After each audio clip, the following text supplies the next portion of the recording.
मु निजे भुक्तभोगी 50 बस्ता धान मोर फेरी आसी मंडी अरेंजमेंट नाही मंडी रे कौन पॉलिथिन पकई ना मंडी रे रास्ता करी ना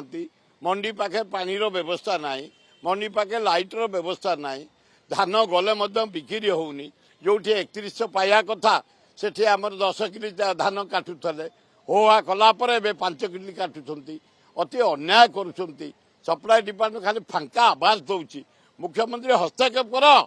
80 भाग चाषी आम ओडिशा आम बंचबू केमती मंडी केमती धान अंडा बिक्री हम ठीक भाव आम पैसा पाइबू तापाई विहित कार्यानुष्ठान कर निजे रिव्यू कर मंत्री पर आम विश्वास खाली फंपा आवाज दौरान से मिलर सहित कथा है पैसा खाऊं जहाँकि चाषी आम मरुचु मोर 50 केजी बस्ता चाउल फेरी धान फेरी आसी तुरंत केमती आम धान जीव ओडिशावासी धान बिक्री खर्च हम व्यवस्था करने मुझे निवेदन करुँ।